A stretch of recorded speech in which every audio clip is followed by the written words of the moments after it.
Assalamualaikum warahmatullahi wabarakatuh. Terima kasih, selamat datang kembali. Dalam pembahasan kali ini kita akan membahas mengenai manajemen fungsional.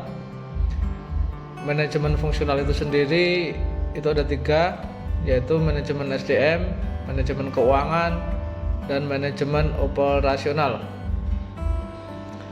Manajemen SDM berfungsi untuk meramalkan kebutuhan SDM yang akan datang dan membandingkan dengan ketersediaan SDM yang ada dan menetapkan upaya yang diperlukan untuk menutup gap kebutuhan dan ketersediaan SDM. Selanjutnya, manajemen SDM harus bisa mengembangkan kompetensi SDM yang sudah ada supaya bisa bermanfaat untuk perusahaan, antara lain yaitu 1.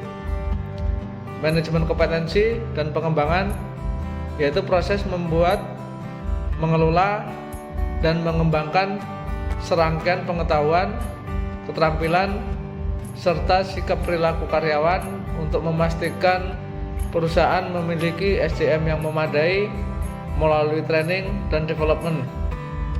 Yang kedua, manajemen kinerja, yaitu proses untuk memastikan karyawan bekerja sesuai misi organisasi.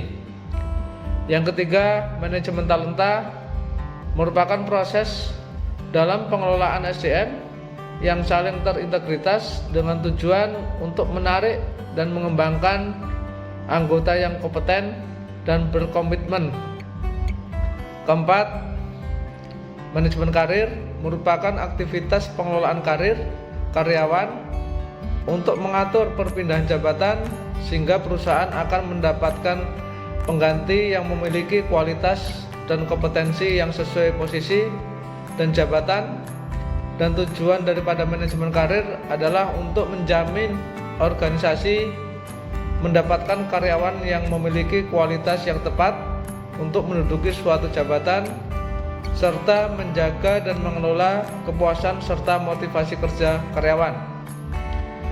Untuk yang selanjutnya, yaitu manajemen keuangan, ada 2 bagian, yaitu dari sisi aset meliputi alokasi atau penggunaan dana, yaitu keputusan keuangan tentang apa dan bagaimana dana yang diperlukan perusahaan digunakan untuk keperluan operasional dan investasi.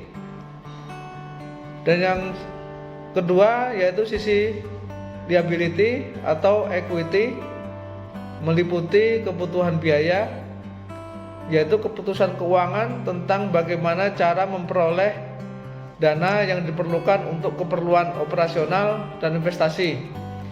Sehingga manajemen keuangan itu sendiri adalah rangkaian upaya yang dilakukan perusahaan dalam memperoleh dan penggunaan dana yang dilakukan secara optimal sehingga dapat memaksimalkan value bagi pemegang saham dan manajemen keuangan itu sendiri. Dan selanjutnya yaitu manajemen operasional.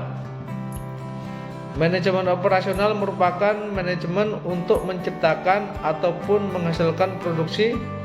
Misalnya contoh perusahaan perkebunan kelapa sawit. Manajemen operasional yaitu ada 2, yaitu bagian tanaman dan bagian pabrik, di mana untuk operasional tanaman akan menghasilkan tandan buah segar, sedangkan untuk pabrik akan mengolah TBS menjadi CPO. Dan bisa juga dikembangkan lagi ke industri hilir, yaitu pengolahan CPO menjadi berbagai macam produksi yang siap dipakai seperti minyak goreng. Manajemen operasional ini harus dijalankan supaya proses operasional yang ada di lapangan ataupun kebun dan juga pabrik bisa berjalan dengan lancar, efektif dan efisien sehingga memberikan keuntungan untuk perusahaan. Demikian untuk pembahasan kali ini mengenai pembahasan manajemen fungsional. Terima kasih. Wassalamualaikum warahmatullahi wabarakatuh.